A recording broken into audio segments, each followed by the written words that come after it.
لَكَ فَتْحًا مُبِينًا۔ ایک اور مقام پر ارشاد فرمایا اذا جاء نصر اللہ والفتح۔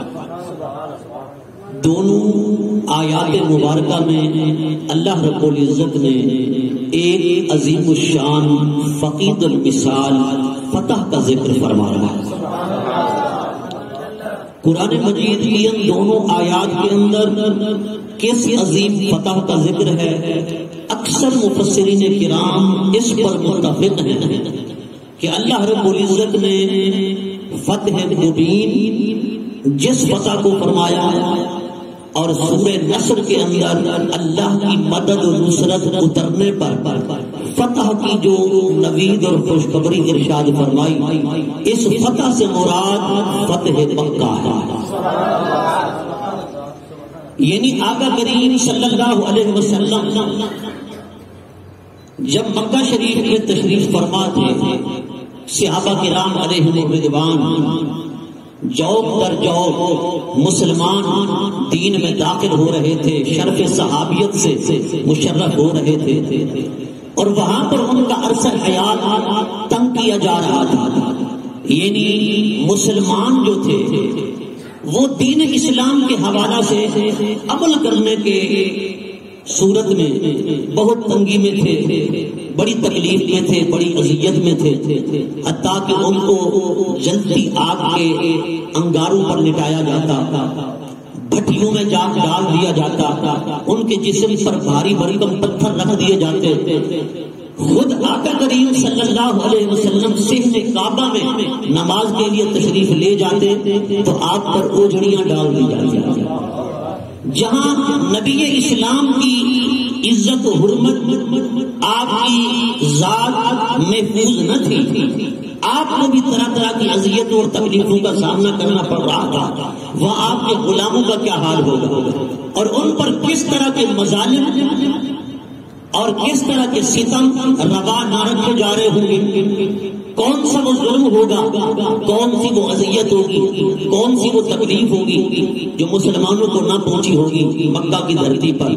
جب عرصہ حیات تنگ کر دیا گیا، اللہ رب العزت نے فرمایا پیارے حبیب بے شک یہ مکہ مکرمہ بڑا عظمت والا شہر ہے، بڑا مقدس شہر ہے، یہ البلد الامین ہے، اے حبیب اس میں میرا گھر بیت اللہ بھی ہے، اس میں مطاف بھی ہے، اس میں صفا مروہ بھی ہے، اس میں آب زمزم کا کنواں بھی ہے، اس میں حجر اسود بھی ہے، اس میں اور بھی مقدس مقامات ہیں، متبرک جگہ ہیں، لیکن اے حبیب تیرے لیے یہ شہر اور تیرے غلاموں کے لیے یہ شہر کچھ عرصے کے لیے مناسب نہیں، لہذا مکہ کو چھوڑ دے اب مدینہ چلے جائے۔ ہجرت کا حکم آ گیا، آقا علیہ الصلوۃ والسلام اور صحابہ پر ہجرت کو فرض کر دیا گیا۔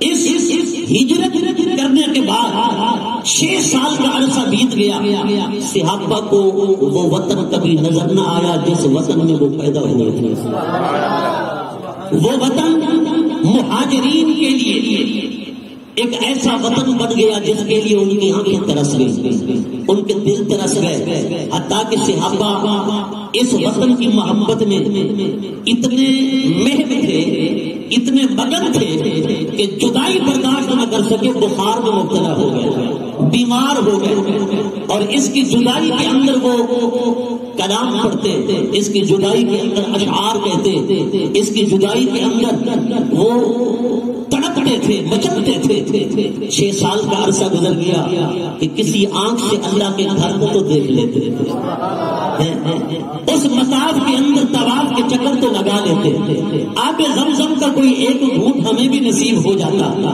صفا مروہ کا چکر ہم بھی لگا لیتے، اس اللہ کے گھر کے غلاف کو ہم بھی چوم لیتے، اور اس حجر اسود کا بوسہ ہم بھی لے لیتے۔ صحابہ ترستے تھے، مچلتے تھے، تڑپتے تھے دیدار کعبہ کے لیے۔ 6 سال کا عرصہ گزرنے کے بعد حضور نے ایک صبح صحابہ کو نوید سنائی، خوشخبری سنائی۔ حضور نے فرمایا میرے غلاموں رات میں نے خواب دیکھا ہے کہ اللہ کا گھر ہے، خانہ کعبہ ہے، میں بھی اور تم سب احرام کی حالت میں اس اللہ کے گھر کا طواف کر رہے ہیں۔ ہم عمرے کی سعادت حاصل کر رہے ہیں، کسی نے سر اٹھا رکھا ہے، کسی نے سر کا کف کرا رکھا ہے. اے میرے غلاموں، یہ میں نے خواب دیکھا ہے. صحابہ نے عرض کیا یا رسول اللہ، اس خواب کی تعبیر بھی ہونی چاہیے. سرکار نے فرمایا چلو کرو تیاری کرو چلتے. صحابہ کھل اٹھے، چہرے مسرت و شادمانی سے کشادہ ہو گئے. صحابہ تیاریوں میں لگ گئے. حدیبیہ کے مقام پر جب پہنچے نا تو آقا علیہ الصلوۃ والسلام کو روک دیا، صحابہ کو روک دیا. آقا علیہ الصلوۃ والسلام نے حضرت عثمان ذو النورین کو سفیر بنا کر مکہ بھیجا. فرمایا وہاں جاؤ، مکہ کے حالات دیکھو کیسے حالات ہیں. حضرت عثمان غنی گئے نا وہاں پر تو مکہ والوں کو دیکھا تو وہ حضور کے ساتھ لڑنے کی تیاری کر رہے تھے. انہوں نے کہا ہم روک لیں گے مسلمانوں کو، ہم انہیں مکہ نہیں آنے دیں گے. حضرت عثمان ذو النورین کو کہا عثمان تو 6 سال کے بعد آیا ہے، مکہ کا بڑا غنی تھا، بڑا مالدار تھا، تو طواف کعبہ کر لے، غلاف کعبہ کو چوم لے، حجر اسود کو چوم لے، عمرہ کر لے، تو ساری عبادات کر سکتا ہے، تجھے ہے اجازت. لیکن تیرے نبی کو اور نبی کے دیگر صحابہ کو کوئی اجازت نہیں ہے. حضرت عثمان نے جو جملے بولے تھے نا ذرا دل کے کانوں سے سنیے، سینے کی تختی پر نوٹ کیجیے. اور آج کے توحیدی کے لیے یہ ایک بہت بڑا تماچا بھی ہے اور سبق بھی ہے. جو نبی پاک کو دین سے جدا کرتا ہے، کہتا ہے دین آ گیا، بس دین پر عمل کرو. نماز، روزہ، حج، زکات، عبادات اور ریاضات انہیں اختیار کرو، شریعت کو حاصل کرو، بس اس پہ عمل کرو، قرآن پڑھو. نبی کی ذات کے ساتھ نہ محبت کی ضرورت ہے، نہ تعظیم کی حاجت ہے، نہ حضور کے ساتھ کوئی رشتے عشق رکھنے کی ضرورت ہے. حضرت عثمان نے کہا مکہ والوں تم کیا سمجھتے ہو، ہمارے ایمان کی حقیقت اتنا ہے کہ بس حضور کے بغیر سب کچھ کر لیں گے. فرمایا رب کعبہ کی قسم ہے، اسی بیت اللہ کے رب کی قسم ہے، جب تک حضور طواف نہیں کر لیتے عثمان کبھی طواف کر ہی نہیں سکتے. میں تو تب عبادت کروں گا جب مصطفیٰ کو نگاہوں کے سامنے دیکھوں. ہماری عبادت تو اس وقت تک قبول ہوتی ہی نہیں جب تک چہرے متحا سامنے نہ. ہماری تو کوئی عبادت اس وقت تک روح پرور بنتی ہی نہیں، بارونق ہوتی ہی نہیں. ہم تو اسے باعث استجابت و قبولیت سمجھتے ہی نہیں جس عبادت میں جلوہ رسول اللہ نظر نہ آئے. حضرت عثمان نے کیا کہا میں طواف نہیں کر سکتا. آج کل تو عیدی ہوتا ہے نا، بڑے بڑے تو عیدی آج نکل پڑے مولوی، وہ کہتے ہیں رسول اللہ کی کوئی ضرورت نہیں، حضور کی کوئی حاجت نہیں، حضور کے بغیر بس دین پر عمل کرو تم کامیاب ہو جاؤ گے. معاذ اللہ ثم معاذ اللہ. میں نے کہا یہ توحید آج کے مولوی کی ہے، یہ توحید صحابہ کی نہیں ہے. حضرت عثمان صحن کعبہ میں تھے، مکہ میں تھے، لیکن حضرت عثمان نے حضور کے بغیر نہ طواف کیا. کوئی ثابت کرے؟ حضرت عثمان حضور حدیبیہ کے مقام پر موجود تھے. یہ ایک عام دی ریکارڈ واقعہ ہے، سیرت میں، تاریخ میں، احادیث کی کتب میں موجود ہے. حضور حدیبیہ کے مقام پر تھے. عثمان ذو النورین کو سفیر مکہ بنا کر بھیجا، جاؤ مصطفیٰ کے سفیر بن کر جاؤ. عثمان غنی وہاں گئے، عثمان غنی نے طواف کیا ہو، عثمان غنی نے عمرہ کیا ہو، عثمان غنی نے کوئی عبادت کی ہو، کوئی ثابت کرے نا. حضرت عثمان نے تو بتا دیا تو یار ہماری عبادت تو اس وقت عبادت بنتی ہے جب حضور کے نقش قدم پر چل کر سر انجام دی جائے. ادھر حدیبیہ کے مقام پر سیاست بھی آپس میں باس و مباحثہ، تکرار، ہاں جی مناظرہ ہو رہا تھا. صحابہ کہہ رہے تھے کہ عثمان تو بڑا خوش نصیب ہے، بڑا سعادت مند ہے، یہ جائے گا، عمرہ کرے گا، طواف کرے گا، غلاف کعبہ چومے گا، آب زمزم پیے گا، ہاں جی حجر اسود کو چومے گا، بڑی برکتیں حاصل کرے گا، عبادت اور عیادت کرے گا. جب ان کی آوازیں بلند ہوئی سرکار ساتھ قریب نہیں آرام فرماتے، حضور بیدار ہو کر کیا بات ہے. صحابہ کہتے ہیں یا رسول اللہ عثمان بڑا خوش نصیب ہے، بس یہی بات ہو رہی ہے. کوئی کہتا ہے کہ حضور کے بغیر کچھ نہیں کرے گا، کوئی کہتا ہے وہ سب کچھ کر ڈالے گا. سرکار نے فرمایا عثمان میرا غلام ہے، مجھے اپنے غلام کا پتا ہے. فرما عثمان 1 سال بھی مکہ میں رہ جائے نا مصطفیٰ کے بغیر کچھ بھی نہیں کر سکتا. فرما میرے بغیر نہ طواف کر سکتا ہے، نہ عمرہ کر سکتا ہے، نہ وہ حجر اسود چوم سکتا ہے، نہ وہ غلاف کعبہ کے بوسے لے سکتا ہے. اور میں نے کہا یار غلام یہ ہے، آقا وہ ہے. غلام ہو تو ایسا، پھر غلام پر آقا کو بھروسہ ہو تو ایسا، اعتماد ہو تو ایسا. ہاں یہ تو نہیں نا کہ غداری کر جائے، ہاں جی سامنے کو بہت کچھ کرے لیکن پیٹھ پیچھے کرے تو پھر پتا چلے نا. حضرت عثمان نے بتا دیا ہم غدار نہیں ہیں، ہم رسول اللہ کے سچے وفادار ہیں. ادھر جو سفیر بن کے آیا نا کفار مکہ کا، وہ تھا عروہ بن مسعود. انہوں نے بھی بندہ بھیجا، جاؤ حدیبیہ کے مقام. دیکھو مسلمانوں کا کیا حال ہے، کتنے بندے ہیں، اسلحہ کتنا ہے، ان کے پاس ساز و سامان جنگ کتنا ہے، بتاؤ ہمیں وہاں کے حالات معلوم کر کے. وہ تھا طائف کا سردار عروہ بن مسعود صحابی. وہ جب آیا نا حدیبیہ کے مقام حضرت گرامی، اس نے کیا دیکھا، اس نے بہت کچھ دیکھا. جب وہ واپس گیا نا، اچھا میں یہاں تھوڑا سا آپ سے بھی کچھ معلومات لینا چاہتا ہوں. صحابہ میں کوئی ایسا تھا جو داڑھی منڈواتا ہو یا کٹواتا ہو؟ کوئی ایسا تھا؟ کہیں آپ نے سنا ہے، کہیں آپ نے پڑھا ہے کوئی صحابی داڑھی کٹواتا ہو یا منڈواتا ہو؟ کوئی صحابی ایسا تھا جس کے سر پر امامہ نہ ہو، ننگے سر رہتا ہو؟ کوئی صحابی ایسا تھا؟ آپ یوں تو سر ہلاتے رہے اگر آپ کو یقین ہے تو. کوئی صحابی ایسا تھا جس کا لباس سنت کے مطابق، حضور کی سنت کے مطابق نہ ہو؟ کوئی صحابی ایسا تھا جو بے نمازی ہو؟ کوئی صحابی ایسا تھا جو بے روزہ دار ہو؟ کوئی صحابی ایسا تھا جو رسول اللہ کی سنت کے خلاف چلتا ہو؟ نہیں نا، تاریخ میں ہمیں کہیں نہیں ملتا، نہ سیرت میں نہ حدیث میں کہیں ایسی بات نہیں ملتی. بلکہ صحابہ تو عمل بالسنت تھے، حضور کی سنتوں کو تلاش کر کر عمل کرتے تھے، شریعت پر جان سے قربان ہو جاتے تھے، روح فدا کرتے تھے. صحابہ تو حضور پر اپنی جان مار دیتے تھے، وہ تو حضور سے بڑی محبت کرتے تھے، حضور کی اداؤں سے بڑا پیار کرتے تھے. میں نے کہا یار کوئی صحابی داڑھی بھرتا یا داڑھی کترا نہیں تھا، کوئی صحابی ننگے سر نہیں رہتا تھا، کوئی صحابی انگریزی وضاقتہ کا لباس، ہاں جی یہود و نصارہ والا لباس رہن سہن نہیں رکھتا تھا، کوئی صحابی سنت کے خلاف لباس بھی نہیں پہنتا تھا. لیکن عروہ بن مسعود ثقفی جو ہے، جب وہ واپس گیا نا مکہ والوں کے پاس، اس نے مکہ والوں کو یہ نہیں کہا کہ جب آزان ہوتی ہے نا، لگتا ایسا ہے آزان جب ہوتی ہے سارے دوڑ کر ایک صف بنا لیتے ہیں، ہاں جی بڑی صف بندی پیاری پیاری بنا لیتے ہیں. صف بندی تو صحابہ کرتے تھے نا، اور صحابہ کی صف بندی کے کیا کہنا ہے. حضور فرماتے نماز کی صفیں ایسی بناؤ پھر جنگ کے اندر تمہیں صفیں بنانے کے لیے نہ کہا جائے، اشارہ کیا جائے تو صفیں بنانا. کہ نماز جو ہے یہ جہاد کی تیاری ہے، یہ اسلام کے دفاع کی تیاری ہے.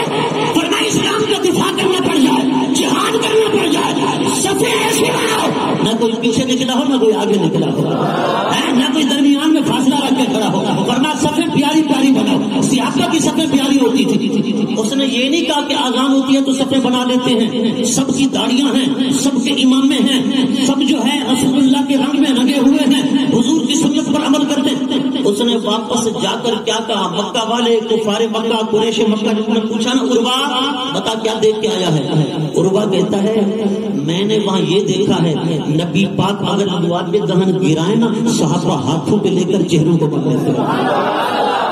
ایک بات اس نے یہی کہی، بخاری کی حدیث، مسلم کی حدیث، سیاست میں یہ بات موجود ہے. دوسری بات اس نے کہی نبی پاک وضو فرمائے تو وضو والا پانی وہ زمین پر نہیں گرنے دیتے، نیچے سے تھال رکھ دیتے ہیں، نیچے سے کوئی برتن رکھ دیتے ہیں، اس میں جمع ہو جاتا ہے اور وہی پانی وہ لے کر چہروں کو ملتے ہیں، سینے کو ملتے ہیں. حتیٰ کہ پانی اگر ختم ہو جائے نا تو پھر وہ ایک دوسرے کے ہاتھ سے تری لے لے کر چہرے کو مل رہے ہوتے ہیں، اپنا حسن بڑھا رہے ہوتے ہیں، اپنی برکت بڑھا رہے ہوتے ہیں، اپنا نور بڑھا رہے ہوتے ہیں چہرے کا. اللہ اکبر. نبی پاک اشارہ کریں وہ ایسے دوڑ کر آتے ہیں جیسے کوئی خرید غلام پاک پر بارگاہ میں حاضر ہو جاتا ہے. حضور کی بارگاہ میں ایسے بیٹھتے ہیں، سر جھکا کر کبھی سر اٹھا کر دیکھتے بھی نہیں، آنکھ سے آنکھ نہیں ملاتے، بڑے باادب ہیں، بڑے تعظیم والے ہیں. سر جھکا کر ایسے بیٹھتے ہیں کہ جیسے کوئی کھجور کے خشک تنے ہوں، حتیٰ کہ پرندے آ کر سروں پہ بیٹھ جاتے ہیں، وہ سمجھتے ہیں یہ کوئی خشک درخت ہے، یہ کوئی کھجور کا تنا ہے، یہ کوئی پتھر کی چٹان ہے. وہ تھوڑے سے ہلتے جلتے بھی نہیں ہیں، حرکت بھی نہیں کرتے، وہ بالکل بے خود ہو کر بیٹھتے ہیں بڑے ادب کے ساتھ. اور پھر عروہ بن مسعود حالانکہ طائف کا سردار تھا، کافر تھا، اس نے مکہ والوں کو کہا مکہ والوں کیا ارادہ ہے تمہارا، اگر نبی آ بھی جائے حدیبیہ کے مقام سے چل بھی پڑے، مکہ آ بھی جائیں، کیونکہ انہوں نے عمرہ کرنا ہے، 6 سال کے بعد آ رہے ہیں، ہجرت کر کے گئے مدینہ، 6 سال کے عرصہ گزر گیا، اب وہ 6 سال کے بعد آئے، اگر آ بھی گئے تو کیا کرو گے؟ انہوں نے کہا لڑیں گے. عروہ نے کہا تم نے نہیں لڑ سکتے ہو، اس کعبہ کے رب کی قسم ہے تمہاری جرات نہیں۔ اس نے کہا بڑے بڑے لیڈروں کو میں نے دیکھا، میں کیسر و کسریٰ کے درباروں میں گیا، میں روم کی سلطنت میں گیا، میں بڑے بڑے لیڈر دیکھ کے آیا، بڑے بڑے سلاطین شہنشاہان وقت ان کے درباریوں کو دیکھا، کوئی اپنے لیڈر سے اتنا پیار نہیں کرتا جتنا محمد عربی کے غلام ان سے پیار کرتے ہیں۔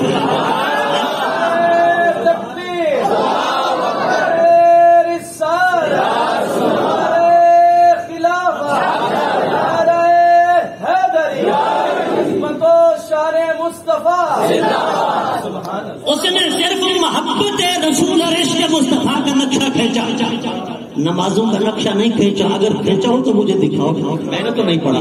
اس نے کہا تو بڑے نمازی ہیں، بڑے جی نبی کے رنگ میں لگے ہوئے ہیں، شکلیں ویسے بنائی ہوئی ہیں جیسے نبی کی۔ یہ نہیں، اس نے کہا حضور ہم چہرے کو مل لیتے ہیں، وضو والا پانی چہرے کو مل لیتے ہیں، پی جاتے ہیں۔ اس نے کہا ادب کا مرکہ مجسمہ بن کر بیٹھتے ہیں، بڑی تعظیم کے ساتھ اشارہ کریں تو دوڑتے ہوئے آتے ہیں، سارے کام چھوڑ دیتے ہیں، نبی کی بارگاہ میں حاضر ہو جاتے ہیں۔ اس نے کہا مکہ والوں جو اپنے نبی سے، اپنے لیڈر سے، اپنے آقا سے اتنا پیار کرتے ہیں، فرما وہ تو پانی کا قطرہ نیچے نہیں گرنے دیتے، وہ کیا خون کا قطرہ گرنے دیں گے؟ فرما پاگل ہو گیا، کوئی نادان ہو گیا، ایسے لیڈر کے ساتھ تم لڑائی نہیں کر سکتے۔ مسلمانوں آج ہمارے پاس سب کچھ ہے، نمازیں بھی ہیں، روزے بھی ہیں، تلاوت قرآن بھی ہے، مسجدیں بھی ہیں، مدرسے بھی ہیں، اور دین سارے پر عمل بھی ہو رہا ہے، چل بھی رہا ہے، لیکن ہمارے اندر اگر نہیں ہے تو صحیح معنی محبت مصطفیٰ اور عشق رسول نہیں ہے۔ اس وجہ سے آج مسلمان ذلت و رسوائی سے ہم کنار ہے۔ آج ہر جگہ مسلمان جو ہے رسوا ہو رہا ہے، مسلمان جو ہے ذلیل ہو رہا ہے، مسلمان کمزور ہے۔ اس کی وجہ کیا؟ ایک بڑے درد مند عالم دین کہہ رہے تھے، وہ کہہ رہے تھے کہ بالخصوص ہماری اس قوم کی حالت یہ ہو چکی ہے کہ اگر ایک طرف ایسا بندہ آ جائے جو نبی کے اوصاف رکھنے والا ہو، نبی کے اوصاف رکھنے والا، بڑا متقی، پرہیزگار، نیک، صالح بندہ ہو، نبی والے اوصاف رکھتا ہو، اور وہ کہے مجھے سپورٹ کرو، میری مدد کرو، میرا ساتھ دو، اور دوسری طرف وہ بندہ آ جائے جو لٹیرا ہو، ڈاکو ہو، چور، بدعنوان ہو، رشوت خور ہو، ہاں جی جھوٹا ہو، فراڈی ہو، زانی ہو، شرابی ہو، ایک نمبر کا بدماش ہو، ورنہ ہماری قوم کی سوچ اور نیچر یہ نمازیں بھی پڑھیں گے، روزے بھی رکھیں گے، قرآن بھی پڑھیں گے، مسجدیں بنائیں گے، عبادت ریاضت سب کچھ کریں گے، لیکن سپورٹ کرنے کا وقت آئے گا یہ نبی کا اوصاف رکھنے والے بندے کی سپورٹ نہیں کریں گے، یہ اسی لٹیرے، ڈاکو، چور، جھوٹے فریبی کی مدد بھی کریں گے، سپورٹ بھی کریں گے۔ فرمائے وجہ کیا؟ وجہ اس کی یہی ہے کہ ان کے دل کے اندر نبی کی محبت نہیں ہے، نبی پر ماننے کا جذبہ نہیں ہے، وہ ذوق و شوق نہیں ہے۔ فرمایا کہ یہ قوم مرتدل ہو چکی ہے۔ ظاہر سی بات ہے اگر ظاہر میں اسلام ہمارے اوپر موجود ہو، دل میں ایمان نہ ہو تو پھر اس اسلام کا کیا فائدہ؟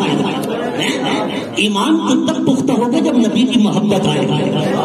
تو جو آپ کی بات اور تو نہیں لگ رہی، جسے بات سمجھ آ رہی ہے ذرا بولے محبت کے ساتھ۔ حدیبیہ کے مقام پر جو کچھ عروہ بن مسعود ثقفی نے دیکھا، اس نے یہی نقشہ کھینچا جو محبت مصطفیٰ کا تھا اور تعظیم رسول کا تھا۔ اللہ اکبر۔ اس نے کہا مکہ والوں تم نہیں لڑ سکتے ہو۔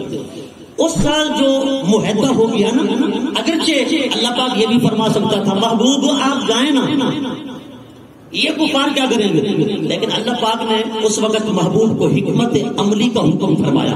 حکمت عملی کیا تھی؟ حکمت عملی یہ تھی کہ محبوب آپ ان کے ساتھ معاہدہ کر لیں۔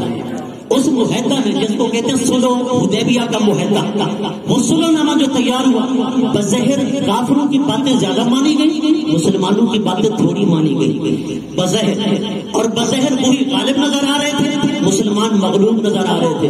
آقا علیہ السلام کے دل مبارک پر بظاہر ملال جو آیا نا، اللہ رب العزت نے فرمایا محبوب اگرچہ صلح نامہ کے اندر، اگرچہ معاہدہ کے اندر ہاں باتیں زیادہ ان کی مانی گئی، تمہاری کم مانی گئی، اگرچہ بظاہر وہ غالب نظر آ رہے، تم مغلوب نظر آ رہے، پر محبوب سنو انا فتحنا لک فتحا مبینا، ہم آپ کو اس کے بدلے میں ایک روشن ترین فتح کی خوشخبری عطا کرتے ہیں کہ وقت آئے گا، تھوڑا دن گزرے گے، تھوڑا عرصہ گزرے گا، اے حبیب آپ اب صرف عمرہ کرنے جا رہے تھے، یہی مکہ کی دھرتی ہوگی جس کی آپ فاتح بن کر جائیں گے،